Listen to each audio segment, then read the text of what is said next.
Kevin McCarthy's speakership dreams are being held by a handful of members in the GOP, and it is a sight to see. This is one of those things that those of us who wanted the squad to do this to Nancy Pelosi, we were saying sort of a force the vote sort of thing, which is what Jimmy Dore was calling it when he was talking about force the vote for Medicare for all.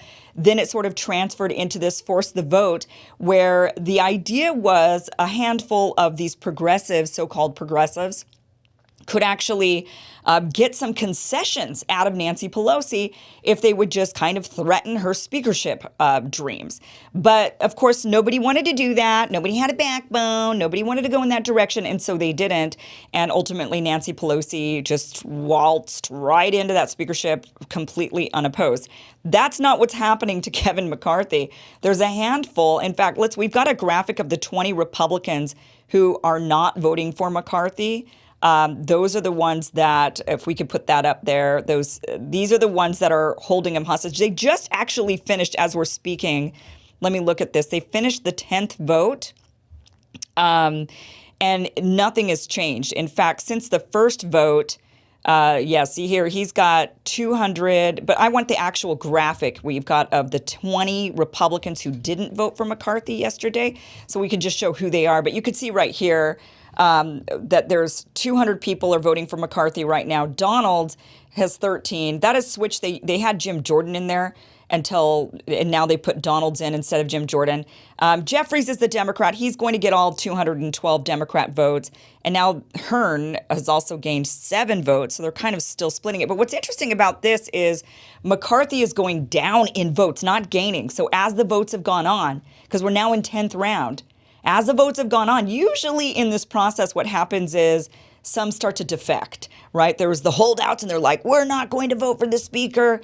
And then they start to defect because what should be happening is the speaker should be able to, or Kevin McCarthy, the wannabe speaker, he should be going around trying to gain some concessions. And then those people say, okay, I'll do it. And the number should dwindle, but it's actually getting larger. It started off with 203 voting for Kevin McCarthy, and now he's down to 200.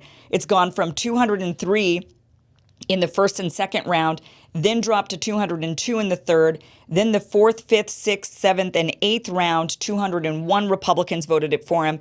And now in the ninth and 10th round, 200. So he's losing votes, not gaining them. Let's get that graphic up there one more time. Just look at who are the people not voting for him. So you've got Lauren Boebert. Matt Gaetz is really kind of leading the charge on this. Just kind of looking at all of these names here. Scott Perry, you've got Matt Rosendale, Chip Roy, Byron Donalds. He's now been the one that they're kind of nominating for that speakership. So you've got these are the holdouts, and they are not voting for Kevin McCarthy. And I believe, there's now even fewer because this was yesterday, right? So that was probably 201, now 200. So he's losing steam. I mean, this is just getting insane. So I do have a couple of clips I want to share with you of some of the things going on. Let's go ahead and play Matt Gaetz' speech on the floor yesterday when he was announcing his vote for Jim Jordan. But this kind of gives a good overview of the sentiment of why some of these guys are not voting for Kevin McCarthy. Here it is. Well, sometimes we have to do jobs that we don't really want to do. And sometimes we have to do jobs that we are called to do. And so, my colleagues, I rise to nominate the most talented, hardest working member of the Republican conference who just gave a speech with more vision than we have ever heard from the alternative. I'm nominating Jim Jordan.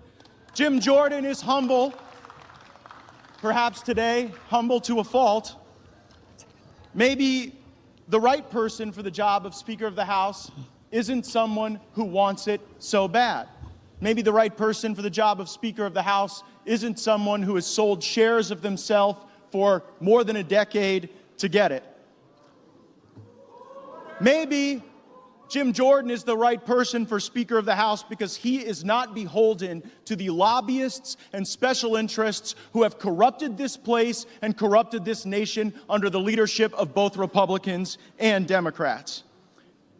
Maybe Jim Jordan would be the right person for Speaker of the House because he wouldn't fight us when we try to get a term limits bill on the floor. Maybe Jim Jordan would be the right person because he wouldn't fight us when we try to put a balanced budget on the floor and vote for it. And maybe Jim Jordan is the right person because he would endorse the plan that was built by the Texas delegation to finally secure our border. Mr. Jordan said in his nomination that there are certain bills that we have to pass to fix the problem. The challenge is the alternative has been someone voting for the very bills that have caused these problems.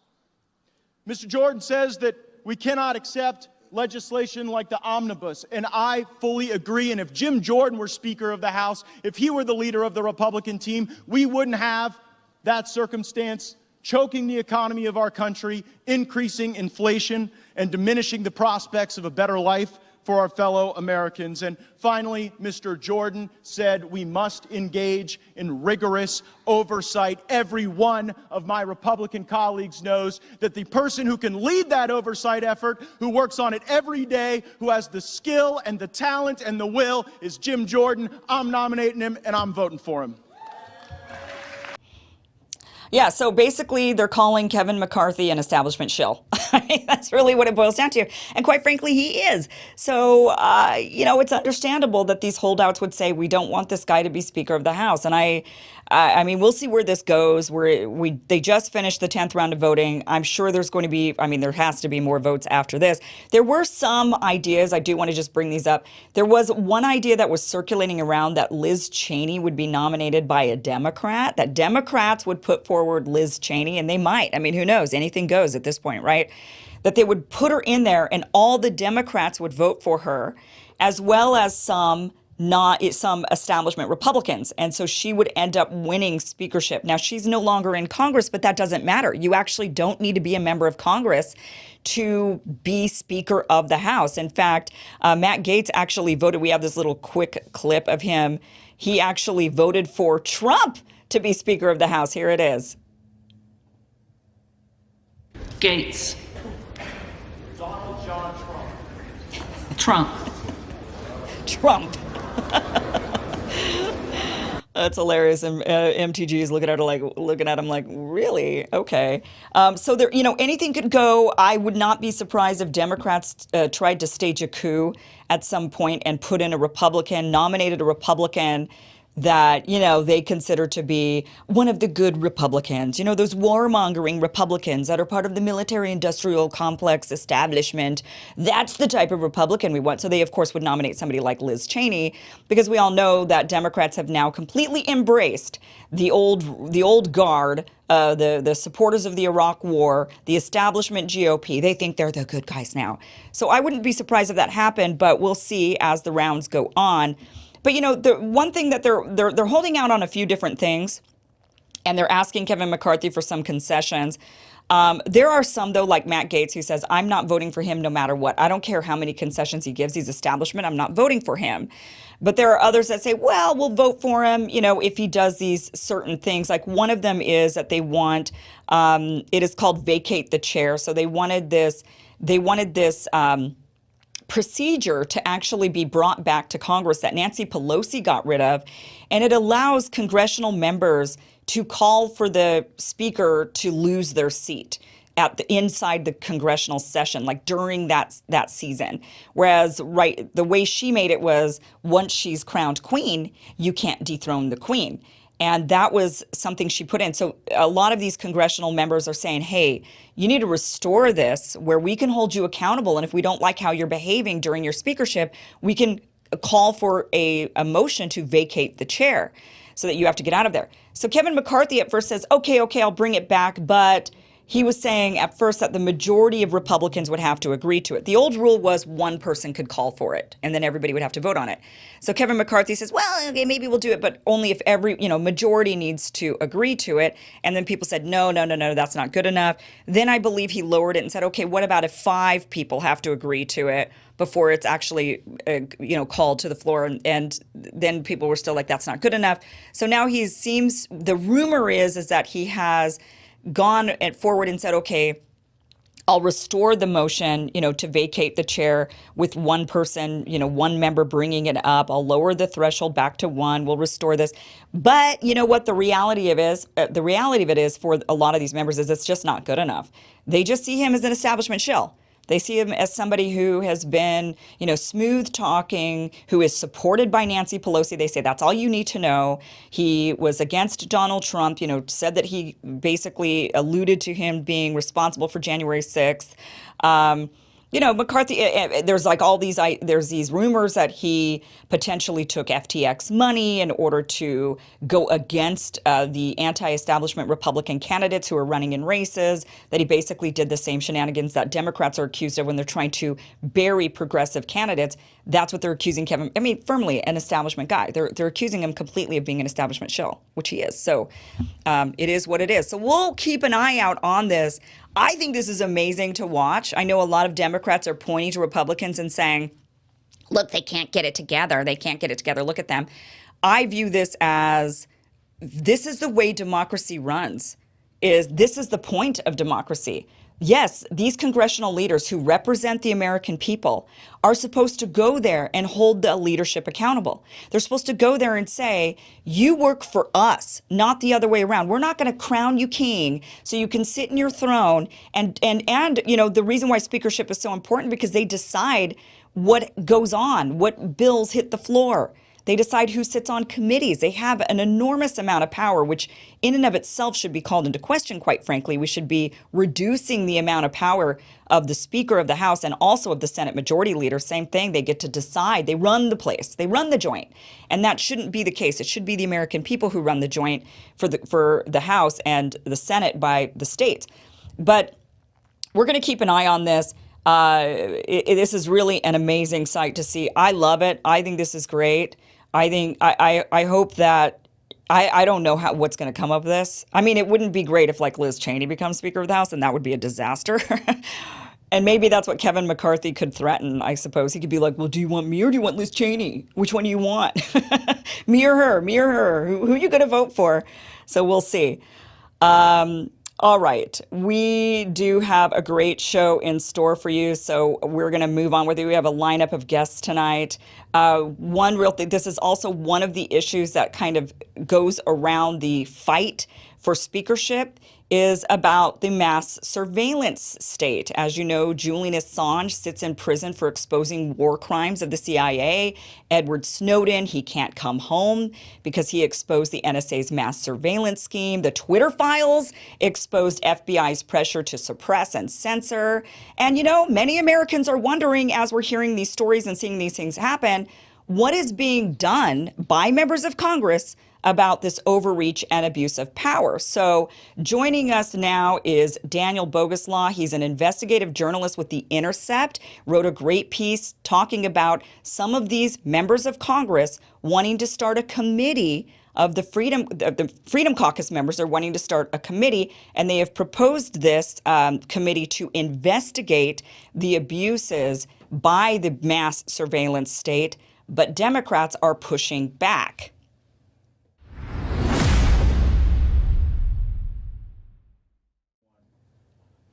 Here with us is Daniel Boguslaw, who's an investigative journalist with The Intercept. Welcome to the show.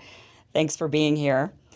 Now, Daniel, you wrote this piece, Republican Freedom Caucus pushes for new committee to investigate the surveillance state. So this is one of the squabbles that has been going on with Kevin McCarthy and the questions and why, perhaps one of the reasons why he's having a difficult time securing the speakership, although it seems like people are in favor of him because has he agreed to this new committee? First, explain what this committee is. What are they wanting? What are they wanting to investigate? Sure. So this committee is included in the rules package that was put out that they're hoping to establish. The formation of this committee was one of the demands that was being made by this sort of insurgent group of Freedom Caucus members who are trying to withhold their vote in order to gain more power on committees and gain more power over the rules that govern how the House is organized and how it votes. Specifically, this committee is called the Committee on the Weaponization of the Federal Government. It's sort of a broad, vague name. But really, what Freedom Caucus members have said they want to style it after is the Church Committee. This was the committee formed in the mid 1970s by Senator Frank Church, trying to look into the widespread abuses by the CIA, by the FBI, and really that delved into the NSA's massive surveillance operations against U.S. citizens. And it remains somewhat unclear what the full scope of this committee is going to be. I spoke to a number of Freedom Caucus members on the Hill, trying to get more details about the exact agencies, the exact points of contention that they're interested in looking into. A number of these members have been very vocal in the past about their intentions to investigate the FBI, to investigate the FBI's handling of the Trump-Russia investigations, of the Mar-a-Lago raid, of the FBI's interface with social media companies around the Hunter Biden laptop story. But there's a lot of room in this committee, which is a subcommittee of the Judiciary Committee, and so to some degree, it remains to be seen what its full scope is going to be. Yeah, I mean, I would think that most Americans that find out about all of this, really the meddling that the surveillance state has had in places like social media, as the Twitter files have exposed, and as Edward Snowden is exposed with the NSA, and we've got all these layers of this abuse of power with the surveillance state that seems to be growing, and really there doesn't seem to be any accountability. In fact, it seems to be the opposite, right? I mean, Edward Snowden's having to hide away in Russia. Julian Assange sits in prison. So with that, I understand Democrats are pushing back on this. They're saying this is not a good idea. According to your piece that you wrote in The Intercept, it's a great piece. People should read it. We should be keeping up on this what is happening and with the surveillance state and what our legislators plan to do with it. But or do about it, I should say. But that is my question. What do Democrats suggest we do about it? Or are they just saying, bad idea, we don't like your idea about this committee you want to form to investigate? Well, what is their idea? Well, I mean, I think especially this week, as the fight to select a new Speaker of the House continues, there's been tons of political theater going on both sides. Whether I watched Congresswoman Boebert cut a TikTok about the removal of the metal detectors and kind of switch from cool, calm, collected into wide-eyed, rabid mode to cut the TikTok and get people riled up. On the Democratic side, as you mentioned, many of the reps I spoke to were extremely skeptical of this committee. And there's some, I think, rationale there saying that Freedom Caucus members' prior comments suggest that this will not be about looking into the widespread abuses of surveillance and security agencies, and instead it will be very targeted, very partisan, looking only at a narrow sliver. And so it really remains to be seen. There could be truth in that. It could be a very, very narrow focus that doesn't give us the full picture of what these different agencies have been up to. But there's also the potential that using the power of the Judiciary Committee within which this subcommittee is housed, that there are revelations that come out, that there are subpoenas leveled. And I think a big piece of what's going to determine the efficacy here is who ultimately emerges as the most powerful voice or leader of that subcommittee. It certainly seems as though Representative Matt Gaetz has been angling for it. He's been one of the most vocal members of the Freedom Caucus, pushing back against McCarthy for Speaker. He's been making lots of demands. I saw this morning he was trying to angle his way into the, I believe it was the Armed Services Committee. So, if someone who's proven very adept at driving the media cycle and keeping his face in the press, like Matt Gaetz, sort of takes control of this committee, we could see more of what Democrats are concerned about. However, I also saw conservative commentators advocating for the placement of Representative Massey in a supervisory role in this committee, and he's a somewhat heterodox Republican very libertarian. He's called for the pardoning of Snowden. He's been a outspoken critic of the Patriot Act, and is sort of has a longer track record, really trying to uncover these wide scale, broad abuses from the surveillance agencies, which affect all Americans, Democrat, Republican, Independent.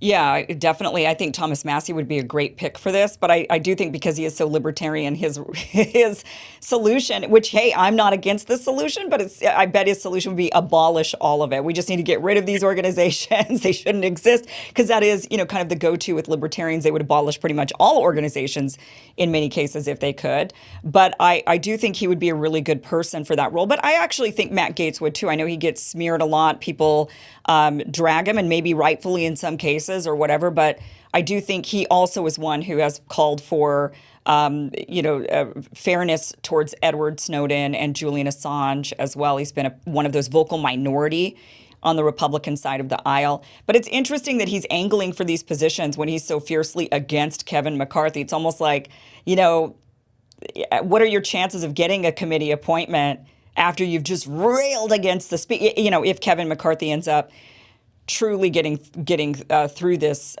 period of time, then it's kind of that question of if he would, or unless he's angling for that and saying, okay, I'll vote for you if you give me these things. But it seems like his rhetoric at this point is, I'm never voting for that man. There's no way. So I have a question for you. You did talk to Ro Khanna about this. Is that right? Because I know I see his name in your piece. What is Ro Khanna's? What is Representative Ro Khanna? What is his sentiment on this? Because he's also someone who is often spoken out and even caucused a lot of times. I mean, him and Matt Gaetz get together and they will actually push for certain legislation. They oftentimes make strange bedfellows, but they're very much there, and they'll push for Julian Assange or Edward. Maybe I'm not 100% of Julian Assange, but I think Edward Snowden. I'll have to go back and check my notes on that. But certainly, Ro Khanna has been one also very suspicious of the surveillance state. So what does he want to do? I would imagine he has some solutions. Sure. Well, I think for Ro Khanna, I think what he told me was that his focus is bipartisan legislation that can be passed, legislation that has this sort of bipartisan buy-in, and legislation that's going to make a hard change. I think the intelligence agencies, the surveillance agencies, are very difficult to subpoena. They're very difficult, and even when you successfully drag them in front of a committee, they're practitioners of speaking out both sides of their mouth. And so I think his perspective was, we don't know what this committee is going to look like. We don't even know who's going to be on it. Who knows if it even is going to survive? Who knows what broader context this committee is going to exist in? Who knows what shape the GOP caucus is going to be in, whether they're going to be able to even function here. So I think his perspective was really that this type of regulation should be done through legislation, and he was very doubtful about the comparison with the Church Committee.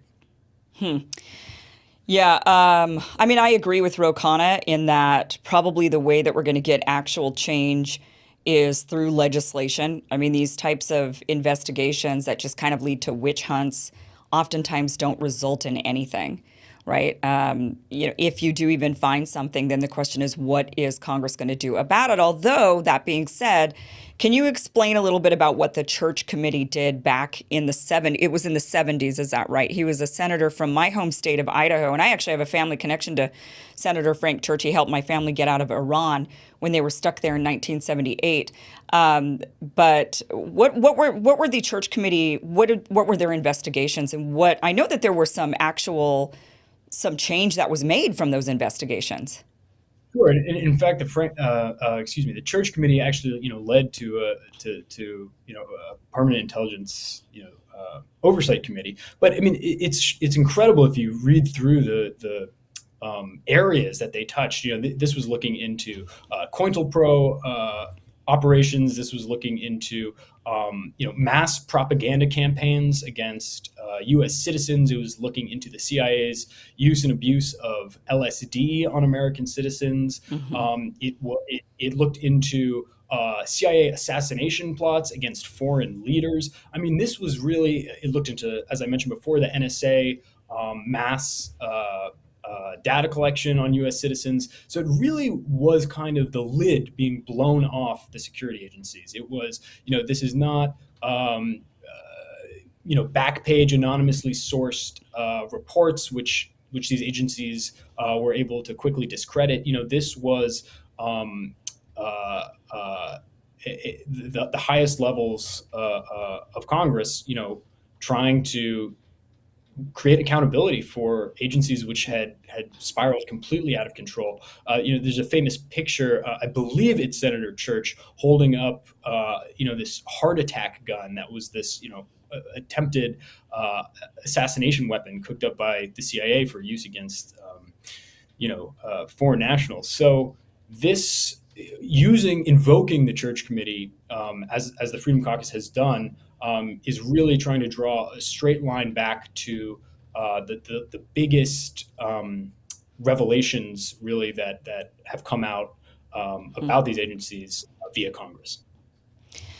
Well, I certainly think they do need to be investigated. I mean, I see both Ro Khanna's and Matt Gaetz's point on this. I think many of us, after everything we've seen with all, just more and more instances coming out of overreach by and just abuse by these surveillance of surveillance by these spy agencies, I suppose. I definitely think there needs to be an investigation. I also think there needs to be laws passed in order to stop this. And probably, I'm with Thomas Massey on this too. They should probably be abolished. I mean, I see all 3 points on this. So very interesting. Well, great reporting, Daniel. Thank you for joining us. Daniel Boguslaw, investigative journalist with the Intercept. You could check out his piece, Republican Freedom Caucus Pushes for New Committee to Investigate the Surveillance State. It's a really great read. Daniel, thanks for being here. Hey, thanks for having me.